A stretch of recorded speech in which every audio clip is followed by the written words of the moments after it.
out there, rock and rollers, and welcome to the 52nd edition of the Ugly American Werewolf in London Rock Podcast, recording here in London, just off historic Abbey Road. And historic Abbey Road is the theme today. Yes, I live about 40 yards away from the street and maybe about 6 or 7 blocks away from the historic recording studio. But just recently, the recording studio was celebrating its 90th anniversary. And to commemorate that, they were having lectures in the studio, which means fans could actually get tickets and go into Studio 2, where the Beatles recorded most everything they ever did, and other little bands like Pink Floyd and Oasis and Cliff Richard and the Shadows and Sting, who, God, all the greats have recorded there at some point or another over the years.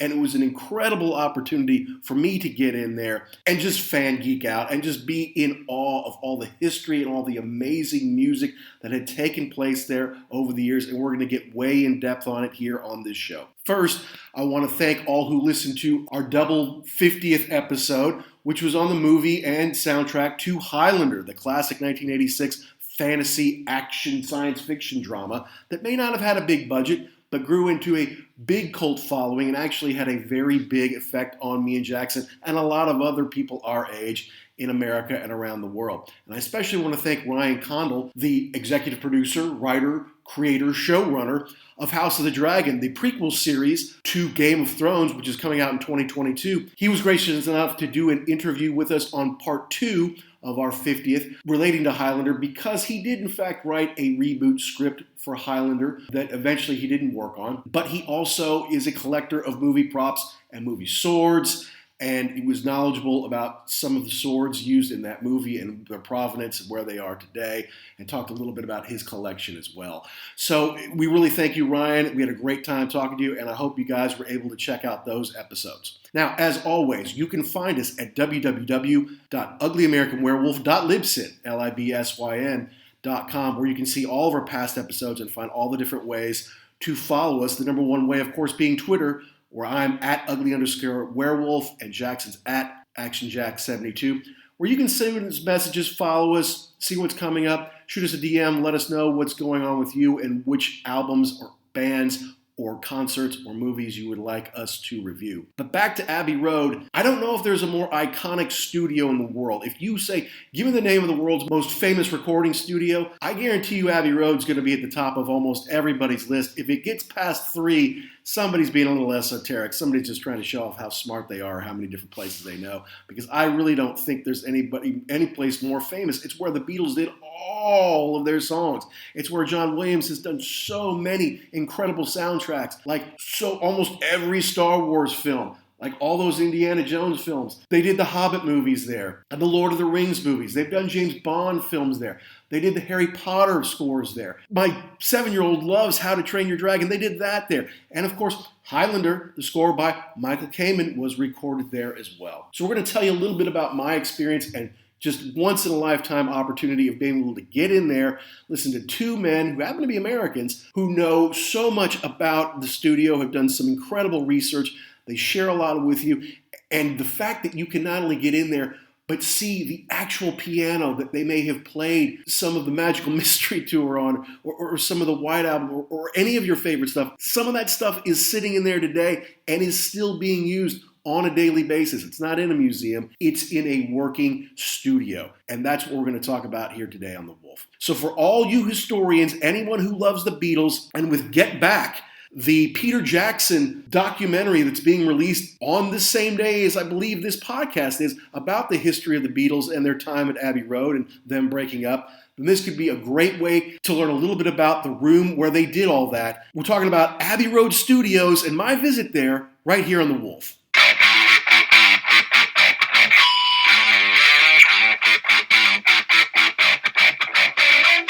I felt like such royalty being in Abbey Road today. It's kind of unbelievable to think that, because you can't just walk in there. It's not like they always have tours, but they are doing these lectures for their 90th anniversary. So you get to go in, man. You get to go in to Studio 2, where the Beatles worked all the time and where Pink Floyd worked and whomever else, right next to Studio 1, where they've made some of the best film scores, certainly of the last 40 years. I don't know. It was pretty neat. It was a pretty neat way to spend the morning. And man. Put me in a good mood. But that's good. It looked like you were having a good time from the photos. Yeah, well, I mean, they let you in. They got to let you take a picture on the steps, like walking in or whatever. I'd seen other folks on like Twitter all week with their, photos there. So I'm like, well, I hope I get to do that. You had pitched this show as recorded close to Abbey Road Studios. So it would only be natural that you would bring it all together and actually go and see it when you got the opportunity. Absolutely. It has to be, and I was thinking about this because we were texting back and forth. We've got famous places here in the United States. We've got Electric Lady, we've got Muscle Shoals, there's, a whole bunch of stuff in Los Angeles. But for classic rock, the classic rock genre, this is the mecca of everything. I mean, what was it like? I mean, you got the tickets.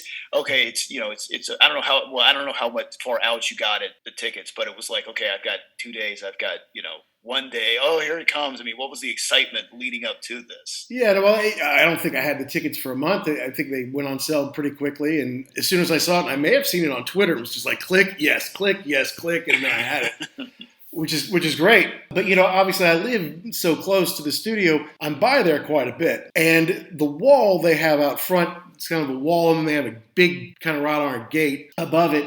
So you can't just wander onto the property. But on the outside, they paint that every once in a while because people come and they sign it or they put pictures in it or they stick, podcast stickers on it or something like that. Then when they're celebrating the release of an album or the anniversary of an album, like when All Things Must Pass recently had a 50-year anniversary, they had, basically a big sticker, but it's like paint all over the walls out there and the columns to commemorate it. Album cover, album art, all the words. Let It Be has its anniversary.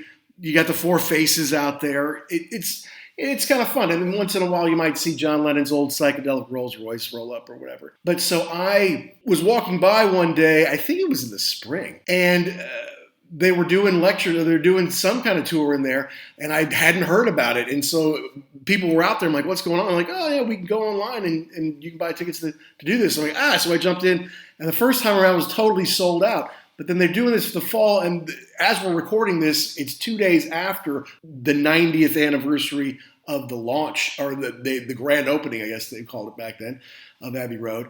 And they had a video of the composer and conductor the first time in there with a mini orchestra doing Pomp and Circumstance, or it's called The Land of Hope and Glory. It's kind of the walking down the aisle at graduation song that we're all kind of familiar with. That was the first thing recorded there, and they filmed it, and that was kind of part of the presentation. Anyway, I saw that it was going on when I think on Twitter I saw it. I said, boom, that's it. I've got to go. I have to get in there. I mean, I walk by it every day. It's part of why you move over here, so you can do some fun stuff like that. And a lot of this stuff has been shut down for the last year and a half. So I was so excited to be able to go. So first of all, that song that you're referring to is the Macho Man's opening theme when he comes down the aisle, just so you know. Number two. With Miss Elizabeth? Yeah, correct. Absolutely. I liked him as the Macho Man. I thought the Macho King was kind of dumb, but that went too far for you. Yeah, I like the Macho Man though. God rest him. So this was the first purposely built studio, correct? I think I was reading it was originally a house, and then in the 30s it was converted to be a music recording space. Yes, exactly. Now it was pretty neat, and the lecture was given by two Americans actually. What? Yeah, no. Brian Kehew and Kevin Ryan, they had researched a book on all the instruments and all the equipment used to make every Beatles song.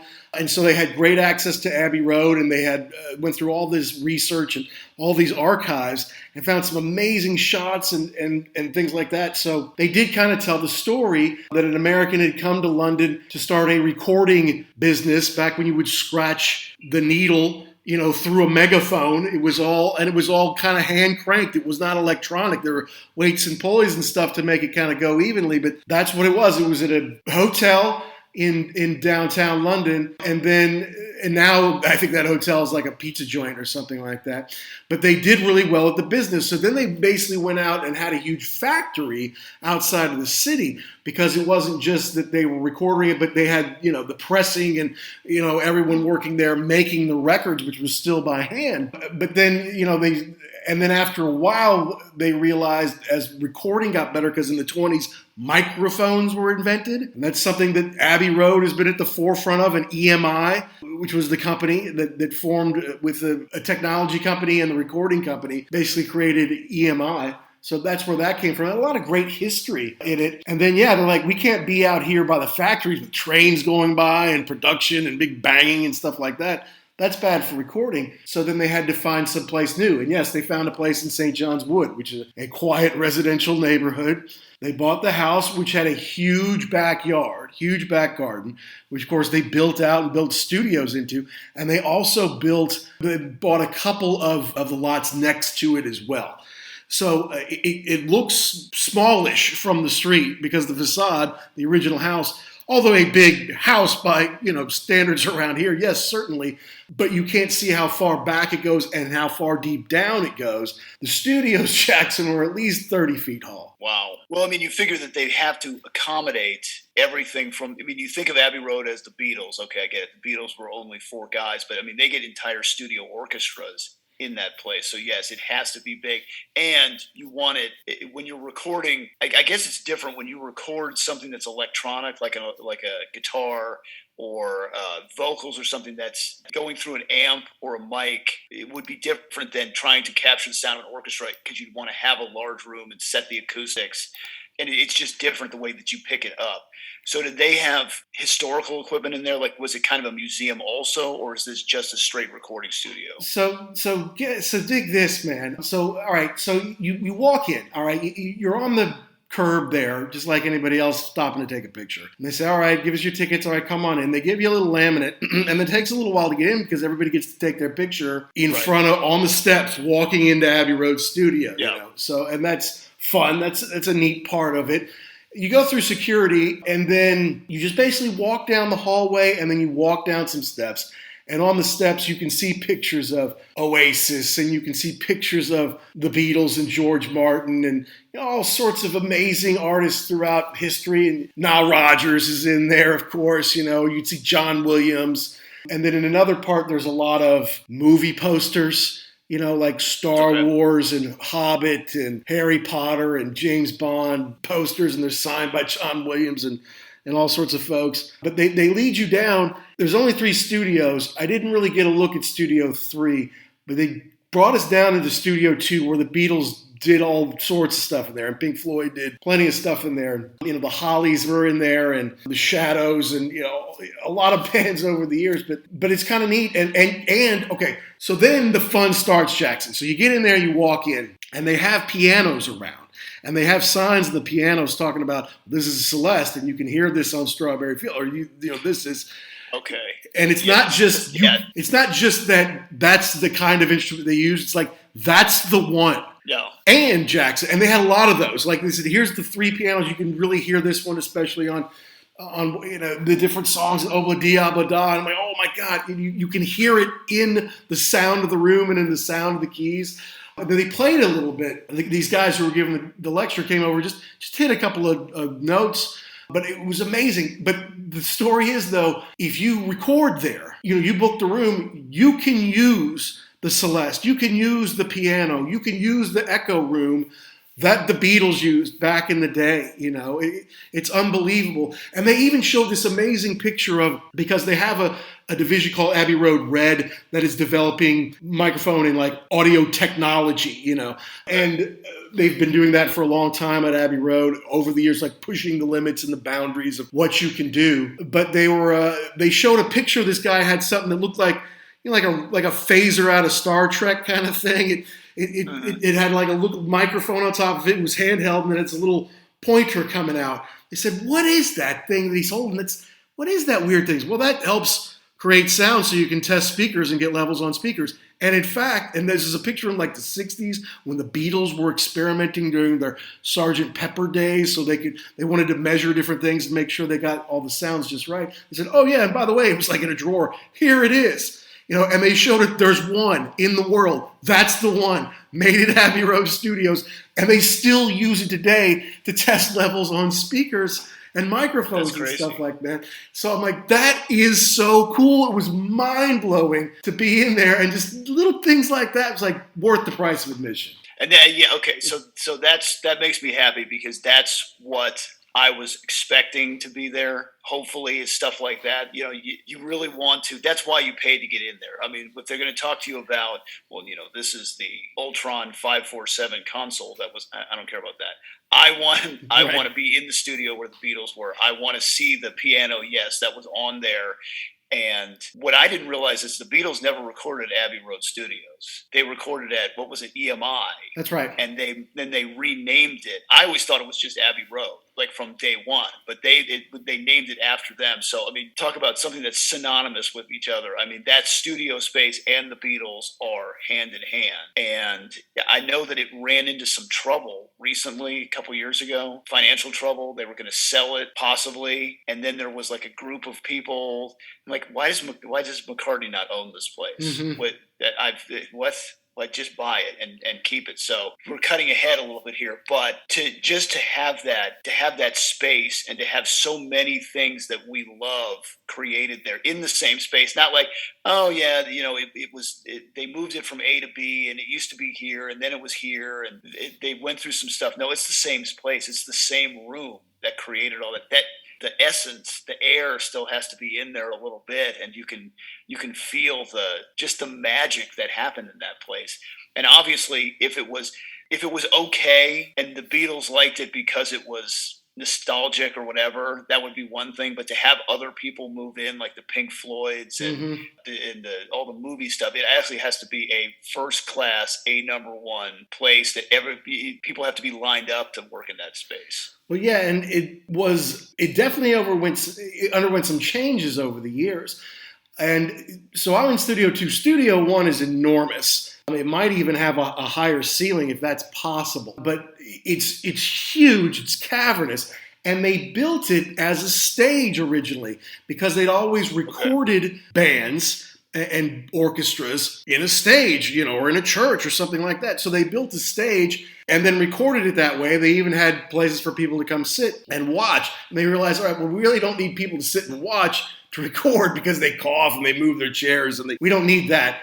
So then they changed it to like the orchestra would sit on the floor and then people who were in there to listen or watch or whatever could sit up on what was the stage. And then eventually they broke that down. But they made it a real like beautiful place so that it could have been on TV. Now it wasn't, but it could have been, it was like that kind of thing. It was a performance area as much as it was a recording studio.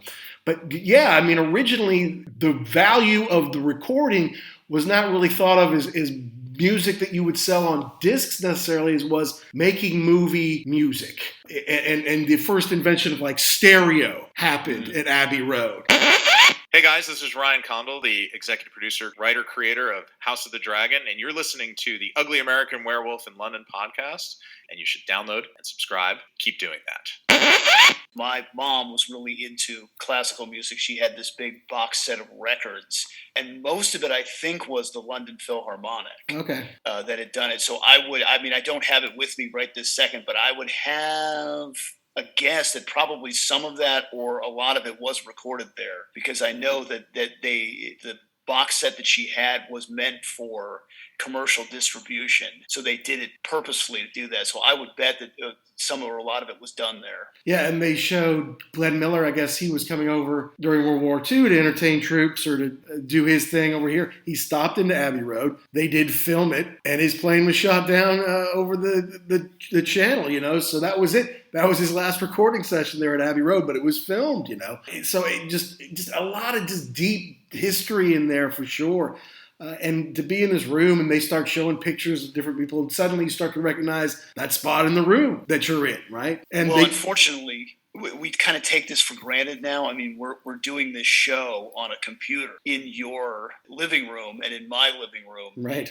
Back then, even in the 60s, 70s, into the 80s and 90s, like if you wanted a professional recording, it had to be done in a recording studio. So to have a space like this that was the top of the top. And then the other cool thing too is, from what you're saying, people who were always constantly, we can do this better. We can make it sound better. We can make innovations. Never just like, well, this is it. You'll never get anything better than this space. Well, maybe you can. Maybe the mics can be better. Maybe the way that we place them and the room construction. So constantly moving forward is a very interesting, that's what I really love about this whole story. And they wrapped it into the whole thing too. So it was like, well, and so in the 60s, so they talk about when like you got electronic microphones in the 20s, that changed recording a lot, and obviously picks up a lot of stuff. And you don't want to record by a train. You don't want to record, in a factory zone, right. That kind of thing. And then in the 60s, well, yeah, in the 50s, recording on tape changed it a lot, because then you weren't on wax, getting this kind of in one take all together. On tape, you would stop and say, all right, let's try that again, and record over it. Or you record it 3 times and say, all right, the beginning of the first part, first take is good. The end of the second take is the best, and then the middle of the third is the best. You can cut those up and splice it together and start to edit, whereas, you really just, you get your best take on wax all together at once. That's how it was. And they, like, again, in the 60s, which coincided with the Beatles coming along, was they went from the BTR, which is like the British tape recorder, I think is what it was, something like that, to the BTR-4, which was a 4-track. Now, 4 tracks, we can use 4 tracks really easily right now if we want to there, Jackson.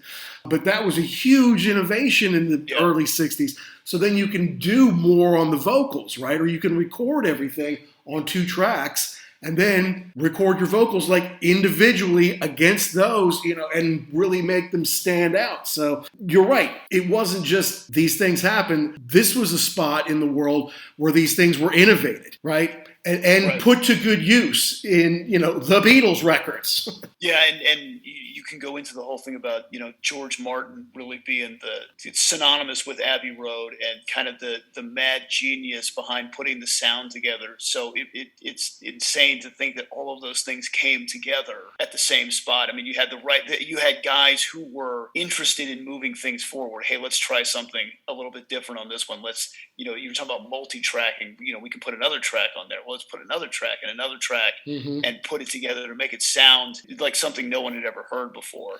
And then to have somebody running the ship who said, okay, this is all just, it could be chaos, but I can make this work together. Yeah, it's just, and then from there you move into what would become, Dark Side of the Moon was recorded there. Right. And to me, I know that if you were gonna ask me what's your favorite record that was recorded there, I love the Beatles, love them, love everything that they've done, but that love came later on for me. So to me, Dark Side of the Moon will always be just the masterpiece that came out of this place. Yeah, what was amazing, they didn't even bring up like the name Alan Parsons didn't even come up like that. That's how big time, how many people come through there. Like they didn't even mention Alan Parsons. Look, it was an amazing time. Look, so you walk in, yes, and then boom, you're in the stereo. I want to kind of walk you through here. So you walk in, get to the right. They got a little room section off if you want to buy, their wares that you can get in the gift shop for the most part, but I can get that most any day. So I'm like, no, just get me in here.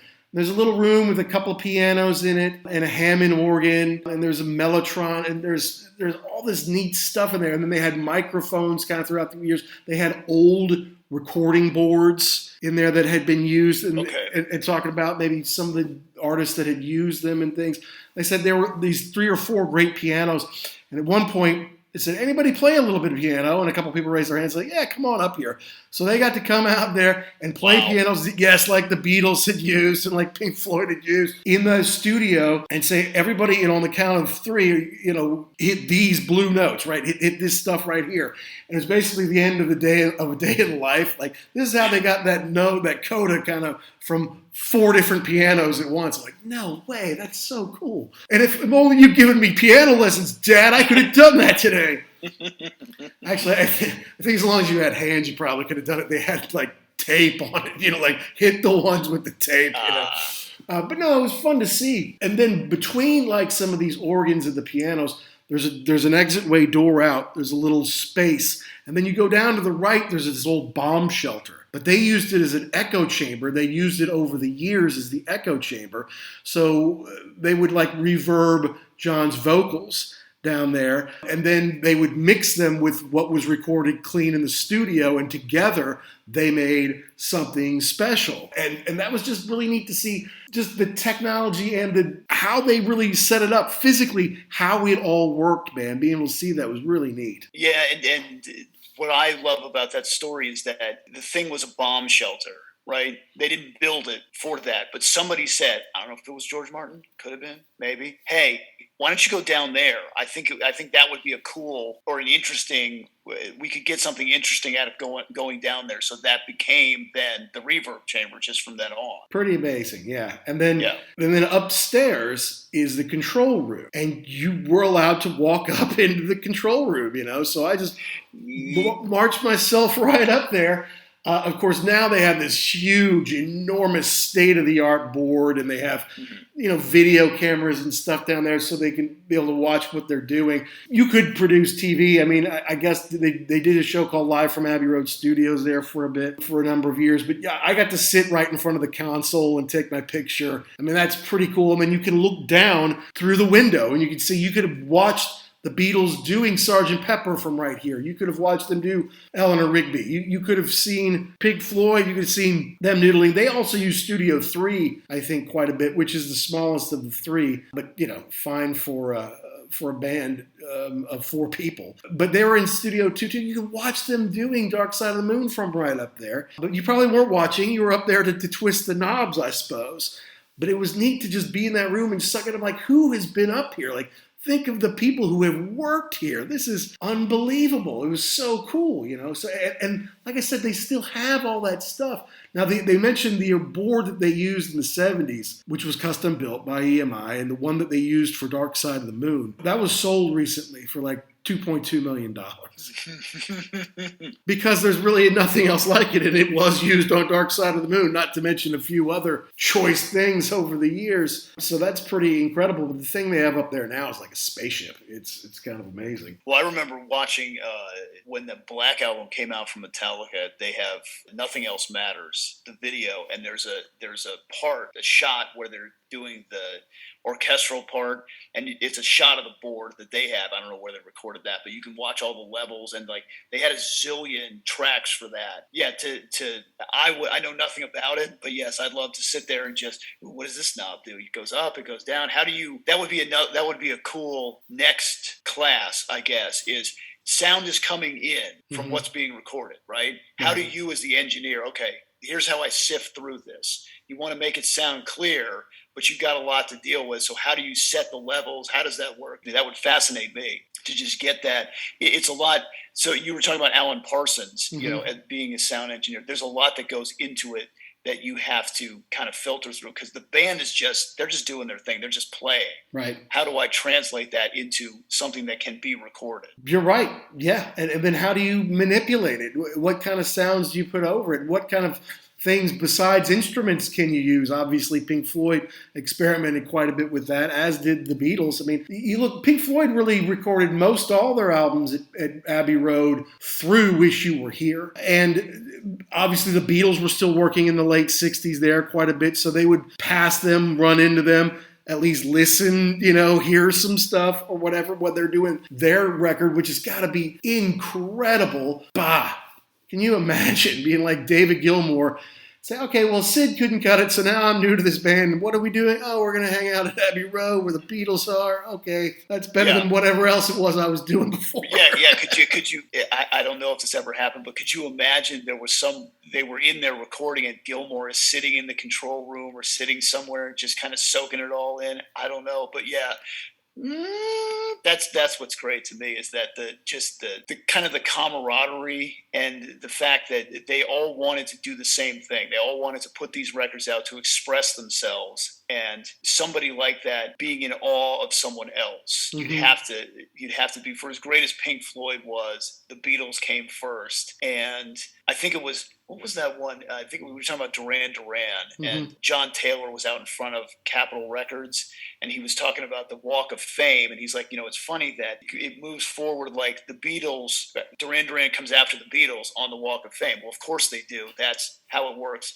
and then Buddy Holly was before them. So it's just a progression. To have two worlds collide or overlap at some point in time, that's awesome. Yeah, and Duran Duran did record their first album, Duran Duran, there. I think they went back in for Notorious, and our Duran Duran episode is a very popular one.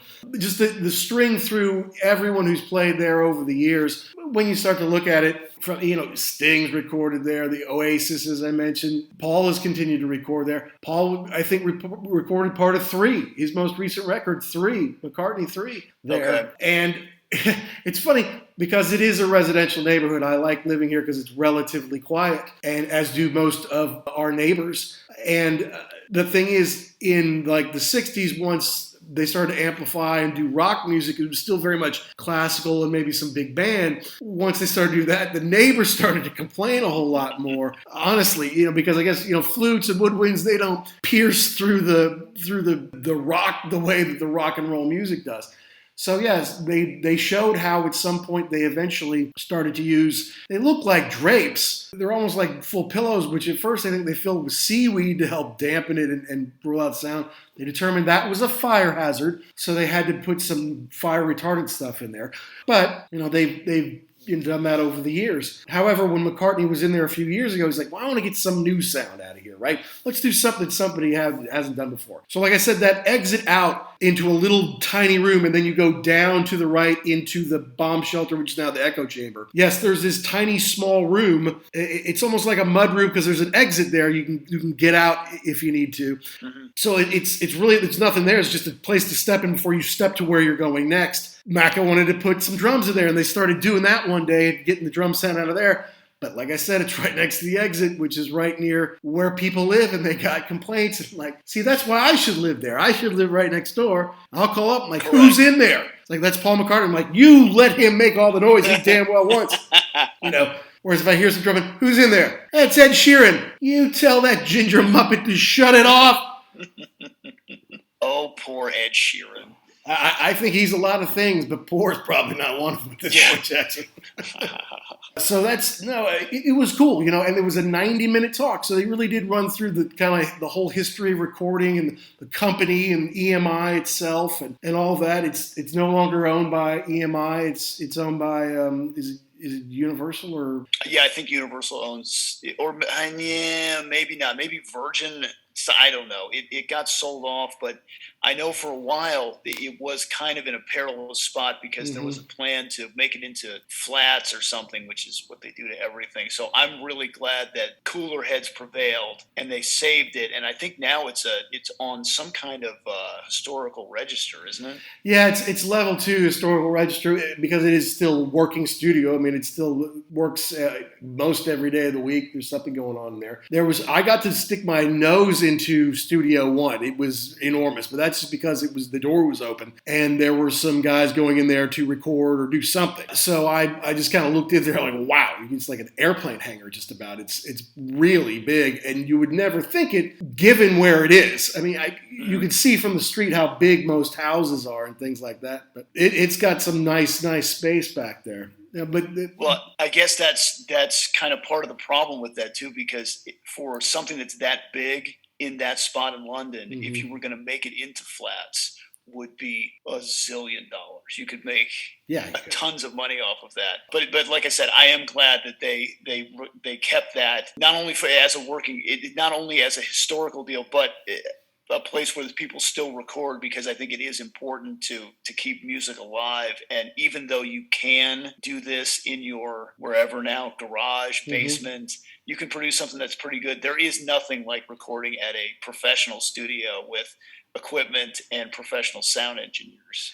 Yeah, no doubt about it, and look, it had some ups and downs. I mean, in the 40s, they had a famous Italian composer he went in there and he refused to record in there. He's like, it's so bad. It's like the room is so dead. I can't get any sound out of here, whatever. And that was when it was kind of purpose built to be almost like a performing stage kind of thing. Mm-hmm. So they eventually ripped that down. Got in the 60s, it was better, but it still wasn't perfect. But by the early 80s, they had really fixed it up so it was kind of state of the art, and it had fantastic sound in it. And that's when they did start to get John Williams and and they did the Star Wars and the first Raiders of the Lost Ark in there, and it's all these amazing movie scores in there over the years.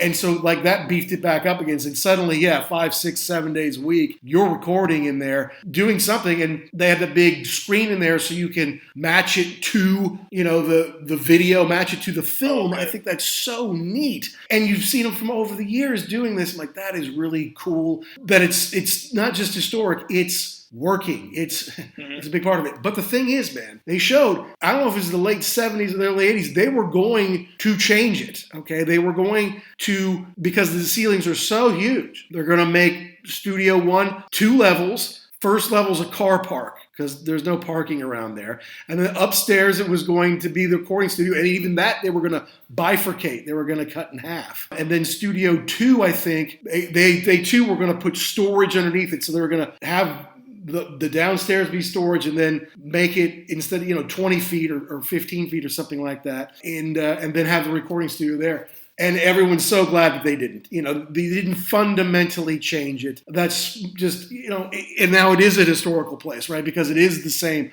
as it ever was when it was doing all this incredible recording and pushing the technology forward, capturing all this amazing music. So it's the same. And that's another reason I was just glad that I was there today. Yeah, absolutely. Now, you said they had pianos there. Did they have any other instruments that are like house instruments, or everybody kind of brings their own? Yeah, I think everyone, I think they bring in for the most part their stuff. They might have some storage of some things around. I don't know. But as far as what's sitting in there, look, pianos are big things, and it's hard to move them around. Hard on people, it's hard on the pianos, it's hard on the floors. So keeping pianos around just kind of makes sense. Plus, it's such an essential composing instrument. But no, there were no drums or anything laying around. Plus, look, we had seats in there and a stage and a projector. So it's not in its normal state, one could say. But if there were 6 different rows, 12 different rows of 10 to 12 seats. We'll say it's 12 by 12, 140 seats. And then there were probably 8 people per row.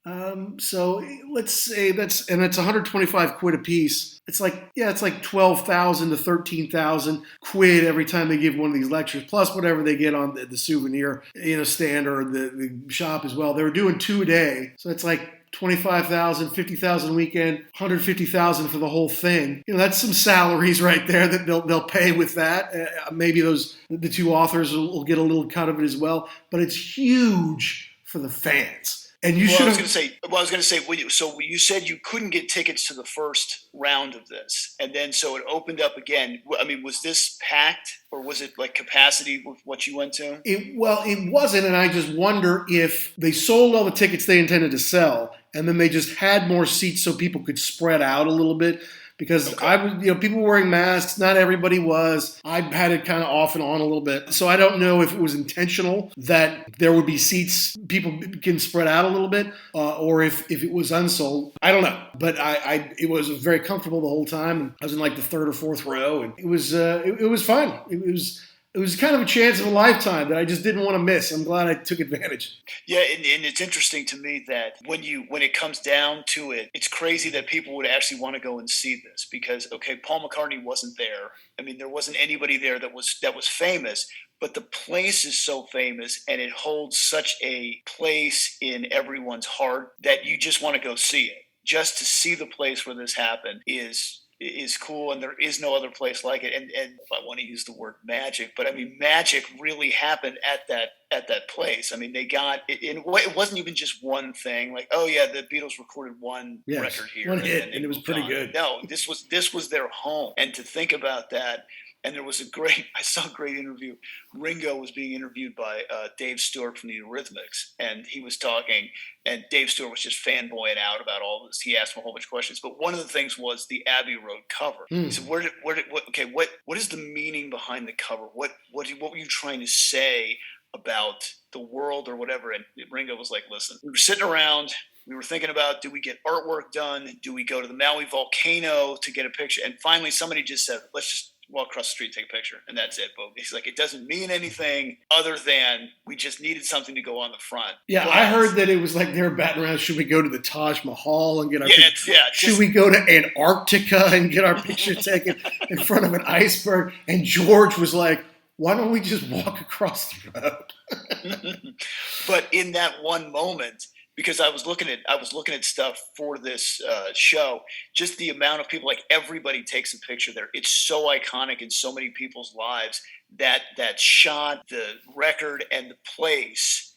It's amazing that it's really amazing that it's still there and that you can see it and it's still part of music going forward too. It's still a working place. Well, and you talk about people want to take the picture. I see people risking life and limb every day trying to recreate that picture because it's still a very busy street and there's buses coming and there's and it's a crosswalk. And look, people are very good in Britain. If there's a crosswalk, they're good about stopping. I find them to be good drivers that way. But you can't always rely on that. And I'm like, someone is going to get clobbered out here. I mean, I know people know where they are. They have to expect it, drivers. But still, man, it's I'm going to hire a photographer to do it with me and my family, like at 5 a.m. on June 21st, like the longest day of the year, where the sun's already been up for like 2 hours at that point, but still nobody's out.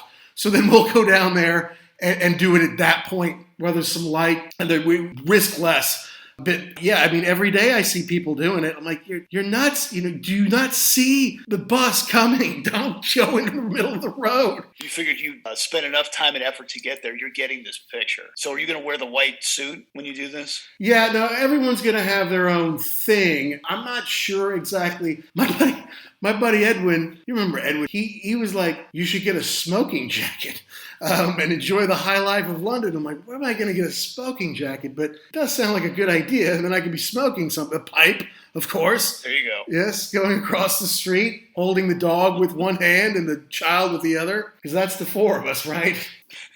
Oh, good times. I wonder if the bus drivers and the cab drivers must just know that when you get to that area, probably somebody going to be there trying to do something. You got to slow down. Yeah, you got to be ready. Just watch out. Absolutely. Hey, this is Action Jackson. The Wolf and I are coming at you on the Ugly American Werewolf in London podcast.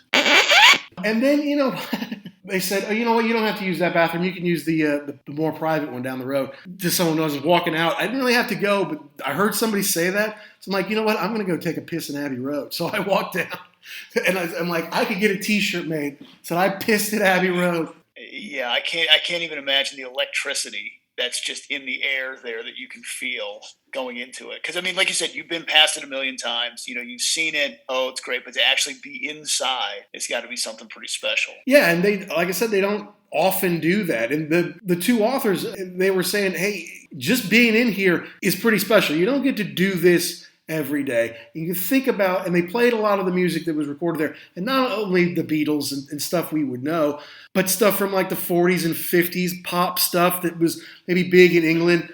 Some girl named Ruby who had a song in the charts every single week of 1955 or something like that.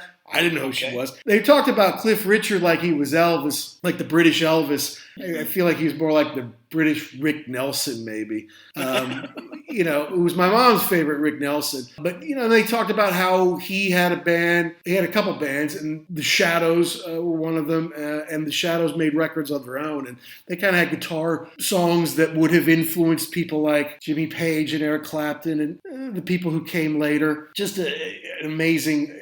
an hour and a half, and I wasn't even ready to leave. I mean, it didn't even really do it all. I won't say it didn't do it justice, because I thought it was amazing. Now, I didn't think it was as amazing as the two guys behind me. These guys were super fans. They were freaking out. Every time they would mention something about the Beatles or Pink Floyd, they go, oh my God. That was recorded in this room, or this is the actual piano. Oh, Jesus Christ. I was worried that the back of my chair was going to be all sticky or something like that after the show. They were talking the whole time. It was kind of funny at first. But then when they started getting, oh, my Lord, man. Take it easy, guys. It's we'll get you home soon. We'll get you changing pants. Don't worry about it.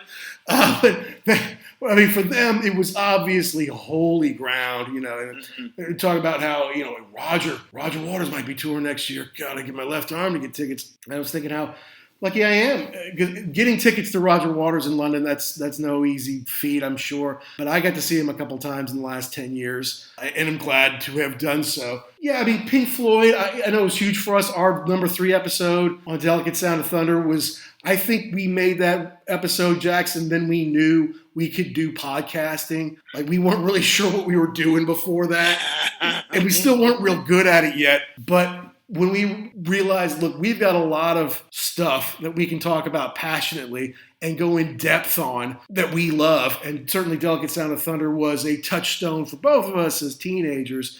It was, in fact, mixed at Abbey Road Studios, just to kind of wrap that in. Oh, my God.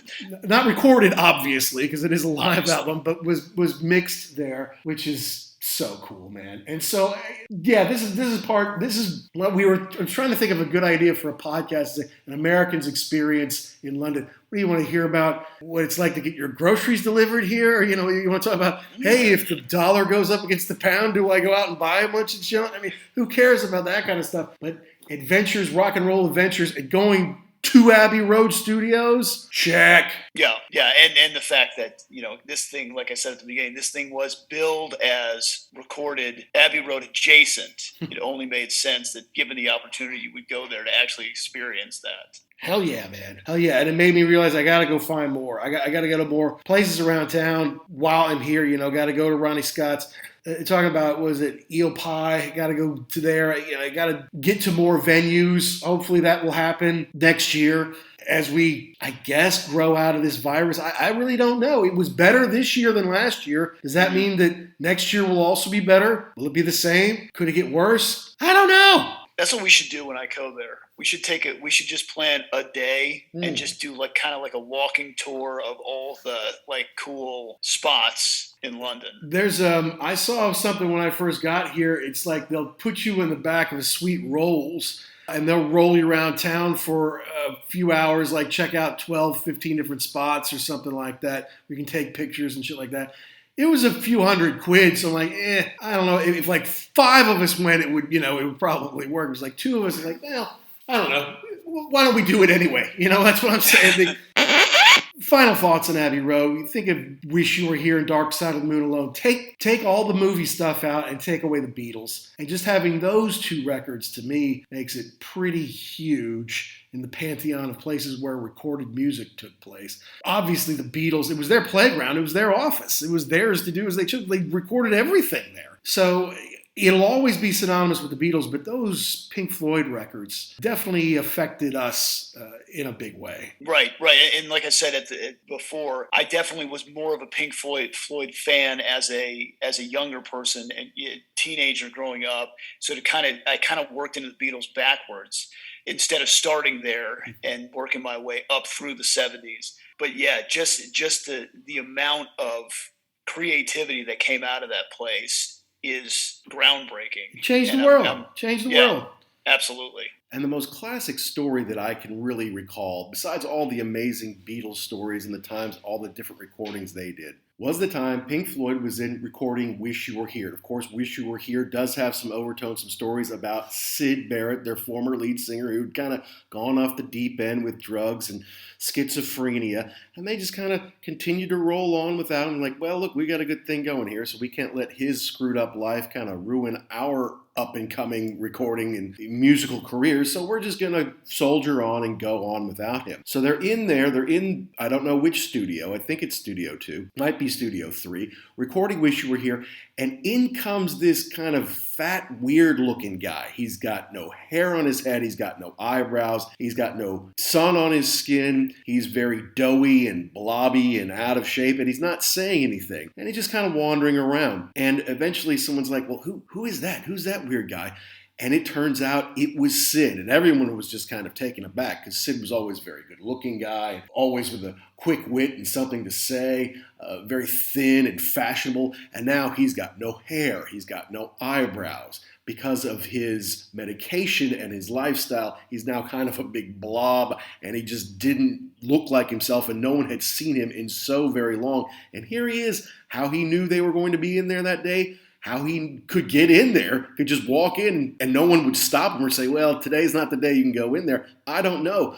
But it's such a random and true story and part of the legacy of Pink Floyd and Syd Barrett, who in the really from Dark Side of the Moon on, had used him as a muse after the fact, writing stories about the lunatic is on the grass, and Wish You Were Here. There's a lot of stuff about Syd in those songs, in those albums. And yeah, this is a strange day in which he decided to just return. And I don't know if even anybody ever spoke to him. It was just like, what is he doing here? And oh my God, that's Syd? Crazy.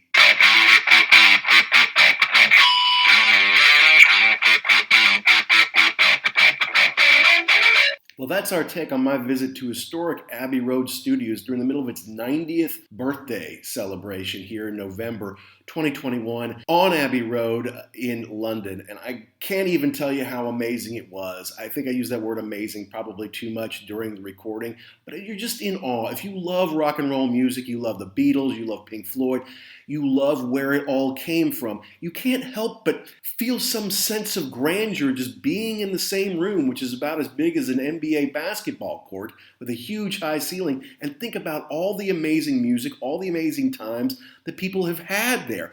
It's changed the world of rock music, the world of recorded music, the world of cinema score and movie music. It's all changed from this same address over the last 90 years. And I was so happy to be able to go. And the two authors were incredible. They had great knowledge, and I'm really hopeful maybe we can get one or the both of them on here sometime so we can do a little bit more in depth of what they know. They know so much about Abbey Road now. They're going to be writing another book, and of course we'd love to have them on to promote that, but just to learn some of the stuff that they've become privy to, going into the archives, doing their research. I bet there's so many amazing little facts. I couldn't even do it justice. The show's maybe 45 minutes this week without the intro and the outro. Their talk was 90 minutes, and it could have been a lot longer than that.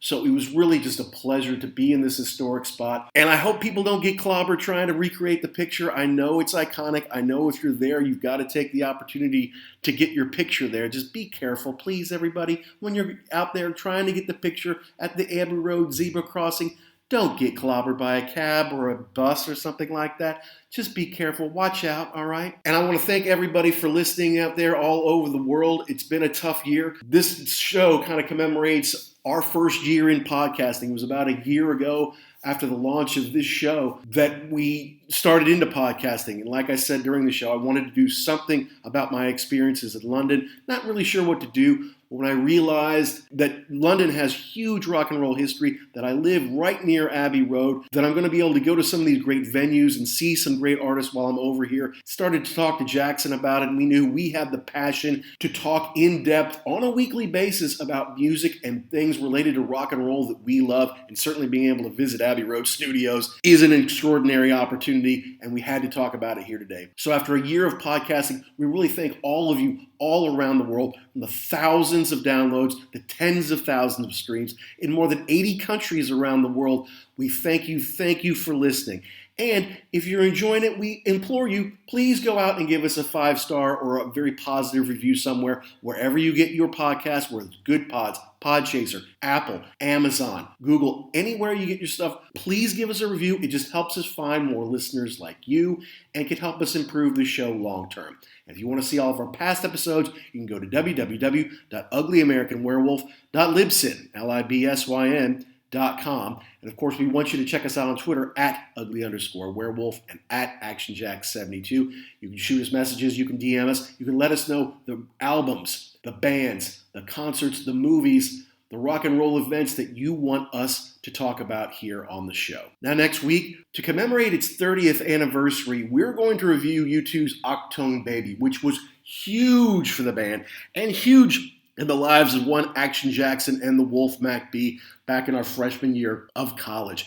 It could not have been any bigger in 1991 and 92 in America, and it really helped the band kind of define themselves, not only at that point, but going forward. The band was kind of distraught after the whole rattle and hum, both the movie and the album, although sold incredibly well, didn't go over well in the eyes of some fans and some critics, made them look like they were talking down to Americans about their own music. And they weren't sure if the band was even going to be able to make it in 1990 and 1991. But a few magical things happened, which we'll talk about, and it offered up what is probably their greatest album ever, at least in my opinion. Going to be some debate on that for sure. But Achtung Baby was huge. It revitalized them and allowed them to keep going, doing stadiums all over the world to this day. So this comes out on Thanksgiving in America. I hope everyone has a great one, a happy one, a safe one. And as always, we want all of you rock and rollers all around the world to be cool and stay safe.